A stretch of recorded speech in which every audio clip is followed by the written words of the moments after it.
Magandang araw po muli sa inyong lahat. Atin pong itutuloy ang talakayan natin patungkol sa cellphone. Okay? At konting kaalaman at gabay sa ating pang-araw-araw na buhay.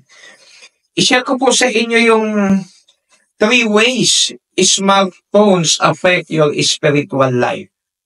Hindi man spiritual, yung katotohanan na kalalagayan ng ating buhay ngayon na kinakaharap dahil nandito tayo sa larangan na kung saan ay halos lahat high-tech na. Okay? So unang-una, dun sa tatlong sinabi ko, 3 ways smartphones affect your spiritual life. Ito po yan. Number 1, the loss of empathy. Ano ibig sabihin ng the loss of empathy? Ang empathy po ay mas malalim kesa sa sympathy. Ang sympathy, nakiramay ka lang. Pero yung empathy, feel mo siya o maaring dinaanan mo din yun. Alam mo, dahil sa smartphone, itong point number 1 natin, the loss of empathy, ay madalas na pong mangyayari sa pangkalahatan, pangpamilya. Kasi parang naging robot na tayo. Na para bang yung interrelationship, hindi ba dati sabay-sabay kayong kakain, ngayon hindi ka sumasabay kumain, nagse-cellphone ka, nakakulong ka. Dati mayroong mga tawanan, face to face. Ngayon ay puro cellphone ka lang. Wala na yung pakikimingle mo ba? Basta ikaw at ang cellphone na lang, yun na lang ang buhay mo. Wala na yung sinishare mo yung feeling mo, yung face to face. Kasi lagi pang cellphone, lagi ka naka-online eh.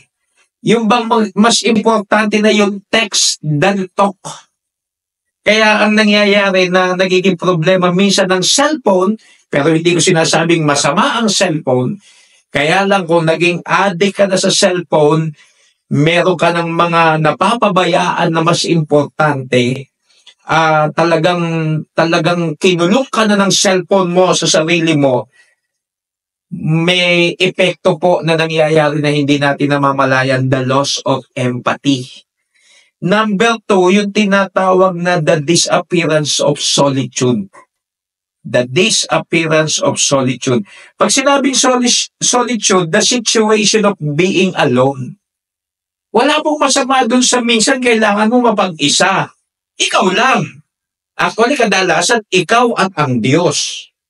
Pero ang nangyari sa disappearance of solitude, ikaw at yung cellphone.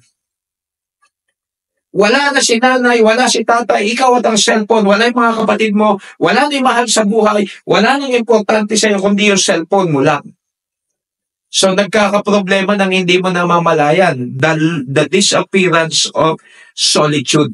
Nawala na yung interaction mo, natatandaan ko dati, ang mga laro ay luksong baka, luksong tinik, at taguan, habulan, sama-sama kayo, masaya, tawanan, harutan. Ngayon wala yun, kasi ikaw lang at ang cellphone. So hindi lamang the loss of empathy, the disappearance of solitude. Hindi natin namamalayan, may masamang epekto na yung cellphone sa atin pag hindi natin na-control. Okay, ulitin ko po, hindi po masamang magka-cellphone. Pero tignan natin, hindi natin namamalayan, binabago na tayo ng cellphone at marami nang naaapektuhan. Number 3, lack of focus.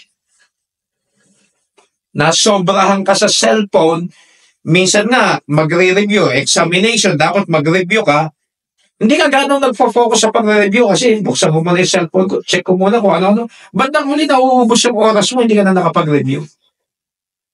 Yung cellphone, pag hindi mo na control, ang babagsakan niyan nagiging way of distraction.